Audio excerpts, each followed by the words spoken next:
Hi, my name is Beer, and let's start with Dear Esther. Here you arrive on a remote and desolate island. As you step forward, a voice begins to read fragments of a letter, and so the journey begins. Dear Esther is a pure, story-driven experience. It fuses its beautiful environments with a wonderful soundtrack to tell a story of love, loss, guilt, and redemption. Every playthrough is a unique experience with randomly generated audio, visuals, and events. Although honestly, when I played it for the first time, I didn't really care much what the voice was saying. I was all into the visuals. So here you will explore eye-catching environments that will immerse you in the haunting island and its mysterious past. You will encounter no enemies, no horror moments. It's a perfect game to explore, although it's very short. The Old City, Leviathan.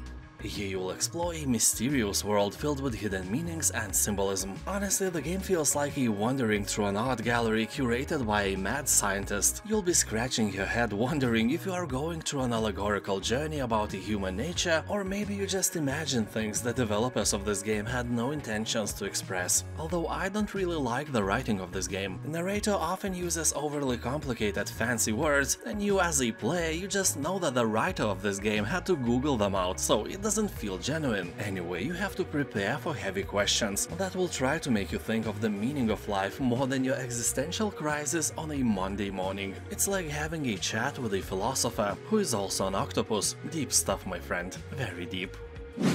Firewatch.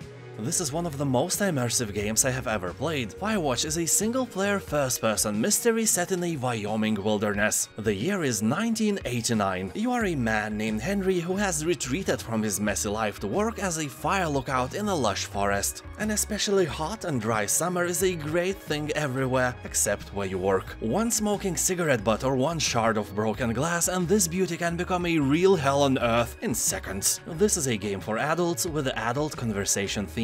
Despite that it is colorful and beautiful and all, it's not made for kids in any way. Vanishing of Ethan Carter.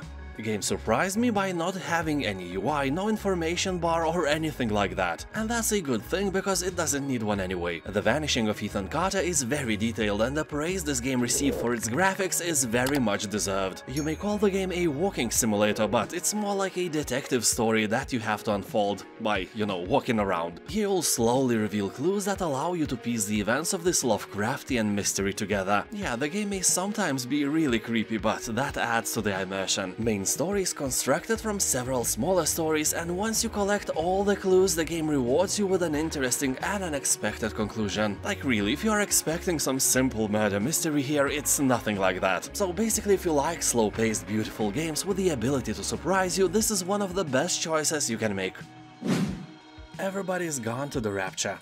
Deep within the countryside, the village of Yoton stands empty. Toys lie forgotten in the playground, and the wind blows quarantine leaflets around the silent churchyard. The birds lie where they have fallen, and strange voices haunt the radio waves. Where is everybody? What happened here? That's what you will have to find out. This is a nice game, but it has one very annoying feature that makes it almost unplayable. You can't run here. Every exploration you do is painfully slow. Instead of letting you run, developers decided that they will let you run out of patience instead. You may think, well, I was walking in many other games and had no problems with that. Yeah, that's not the same. You'll feel like an 80-year-old lady who carries 2 boxes of beer for her lazy husband, and that old lady has only one leg. That's how slow this game is. What Remains of Edith Finch. Overwhelmingly positive review score should grab your attention. 17-year-old Edith Finch is the last surviving member of the eccentric Finch family. All of her closest relatives and family have died violently at a young age, leading to rumors about a family curse. Now she's on her way to her Finch mansion, a bizarre ramshackle building hidden deep within the forest of the state of Washington. Once there, she intends to research her family's history and learn the truth behind the alleged curse. While this can sound like a horror game, it's actually just a tale about one family that is more interesting than your family or mine. People are saying that this is more than just a game, it is a unique form of art. The Stanley Parable. This is a first-person exploration game. You will play as Stanley and you will not play as Stanley. You will follow a story and you will not follow a story. You will have a choice and you will have no choice. But as you explore slowly, meanings begin to arise, the paradoxes might start to make sense, perhaps there is something in there after all. Stanley Parable is a different game from all the others, and it has high replayability value, and by that I mean that you can get up to 19 endings here. Yeah, 19 endings! Fun fact, 19 is the age you still can't buy alcohol in Lithuania. You have to make your own, I guess. Other one. This is an exploration puzzle game that takes you on a journey inside the mind of a 69-year-old woman who's been diagnosed with dementia. You are the Restorer, a medical technician working at the Edith Institute of Telepathic Medicine. Your job is to enter a series of 3D recreations of a 69-year-old Jane's memories that have been pieced together from her subconscious and make her work like a clock again. Now you might say, Excuse me, sir, can you repeat how old this lady was? Of course I can. It's a 69-year-old woman, and she's in terrible need of your help. Although I must warn you, this game has some frustratingly tricky puzzles, and the story is kinda sad, but full of surprising twists and turns. Other one is a very slow-paced game that gives little in the way of pointers, so it occasionally really tests your patience. If you are not experienced walking simulator veteran, you might have a hard time, but this journey will bring you lots of fun anyway. Call of the Sea. A wonderful game for puzzle lovers when you unlock the secrets in the Hunt of Missing expedition. It is the year 1934. In the far reaches of South Pacific, you play as Nora, who has crossed the ocean following the trail of her missing husband's expedition and finds herself in a lush island paradise, a nameless forgotten place dotted with the remnants of lost civilization. What strange mysteries does it hold? And what might Nora dig up in her quest for the truth? Maybe a better recipe for potato salad? Nah, I doubt it. People are talking that Call of the Sea has very interesting story and the visuals are stunning. On Steam it has about 90% of positive reviews, and that is definitely enough for you to dive in this first-person story-rich adventure. Eastshade.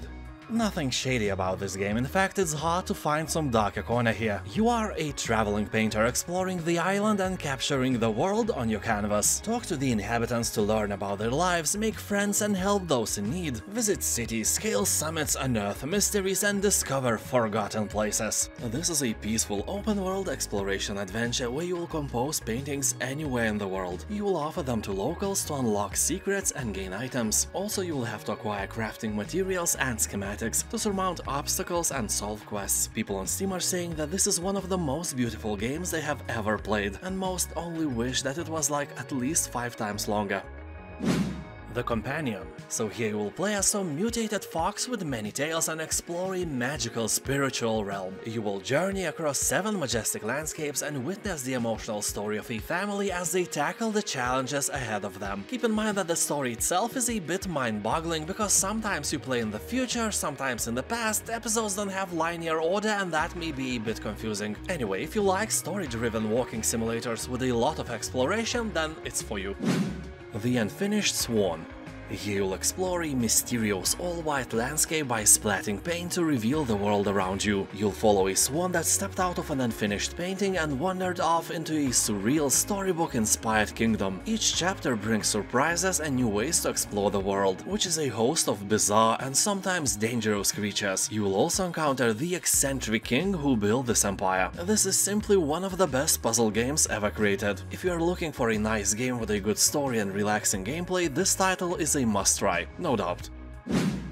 Scanner Sombre. Here, armed with a LiDAR scanner, you navigate through an underground cave system shrouded in darkness. Every step forward unravels a stunning display of luminescent colors as your scanner brings the world to life. It's a mesmerizing dance between light and shadow where the unknown awaits. But Scanner Sombre is not just about aesthetics, it's a game that tests your IQ. As you explore the depths, you will navigate through mind-bending puzzles that will make you question the level of your brain power, so make sure it's turned on in the first place. People on Steam are saying that the game is not scary, really short and has an interesting story, and more than 90% of reviews are positive. Journey. This is a very different game if you compare it to anything else in the gaming world. Here you will have to traverse the desert, learn the fate of ancients and dive into dangerous ruins. Or not dangerous, just beautiful. You can't fight here. Running away is also not an option. If you encounter an enemy, the only way for you to survive is to hide. But don't worry, this is not some hide-and-seek game. Enemies are very rare. The thing you will do mostly here is traveling. You will be on a journey. It's a relaxing game. You don't need almost any skills to finish it. It's just a beautiful adventure with amazing visuals, and you have all my recommendations. Imagine, my mother is 65 years old and she finished the game on her PlayStation 4 without any help from a side. This game suits everyone. Titan Chaser. It's a meditative experience where you don't have to manage fuel, car maintenance, health or damage. Just find where to drive and how to use your tools effectively, or just forget about your work and drive through foggy landscapes to calm down after a hot day, although your job here is to find monsters and make them go away. I think it is inspired by a Norwegian movie called Troll Hunter. This is the best Norwegian accent I can do. Sue me. Game has very positive reviews and people on Steam are saying that this game is an absolute gem, really creative and ambitious project. Proteus. This is a game about exploration and immersion in a dreamlike island world, where the soundtrack to your play is created by your surroundings. Played in first person, the primary means of interaction is simply your presence in the world and how you observe it. The procedurally generated islands is home to creatures natural and imaginary. Also, you will stumble on quiet valleys and ruins with magical powers. This is a great game if you want to relax. The game is like your anxiety buddy. It will calm and entertain you at the same time. Abzû. From the art director of Journey, Abzû is a beautiful underwater adventure that evokes the dream of diving. You'll immerse yourself in a vibrant hidden world, bursting with color and life as you descend into the heart of the ocean. But beware, as you swim deeper you will confront the dangers lurking in the depths. Nah, I'm kidding, you can't actually die here and you have no fighting skills as well. This game is pure adventure, a real member of the walking simulator family. Well, swimming simulator I guess. So if you play Journey, you probably will like Abzû as well. This is a great game, you have my sincere recommendations. Flower. Game lets you take control of the wind as you explore and navigate beautiful lush environments, travel across varied landscapes at your own pace, interact with and change the environment as you go, and find balance and harmony in your surroundings. This is an interactive escape that takes you on an emotional journey like never before. Controlling the game is as simple as guiding the wind in the direction you want to go. Game is accessible to gamers and non-gamers alike. Flower will take you on an incredibly personal and emotional experience. Gris. Here you will play as a young girl lost in her own world, dealing with a painful experience in her life. Probably someone put a slice of pineapple in her potato salad, and she can't recover after that. Oh, the horror. So as the story unfolds, you will grow emotionally and see the world in a different way, revealing new paths to explore using your new abilities. Here you won't encounter any enemies, there is no danger or death. And just look how beautiful this game is. The art style is absolutely stunning. People on Steam are saying that not only the art, but absolutely everything in this game is great. Music, gameplay, and even the story will leave you gobsmacked. And it's not so hard to believe in those words. Just look at it. There aren't many things that are as beautiful as this game. Well, except boobs. Sorry, Gris, you lose on this one. Tacoma. This is a sci-fi narrative adventure set aboard a high-tech space station in the year of 2088. You will explore every detail of how the station's crew lived and worked. You will have to find the clues and unravel the gripping story of trust, fear and resolve in the face of disaster. At the heart of the space station is the facility's digital surveillance system. It has captured 3D recordings of pivotal moments of the crew's life on the station. To be honest, that is a bit creepy to intervene in someone's life like that. Some Big Brother experience, I'd say. So as you explore, the story starts to unfold. You'll use your ability to rewind, fast forward and move through the physical space of these complex scenes. Examine events from every angle, reconstructing the multi-layered narrative as you explore. People on Steam are saying that the game is really interesting and the story is amazing. A very positive review score confirms that with ease. Thank you for watching, have a nice day and I'll see you next time. Bye.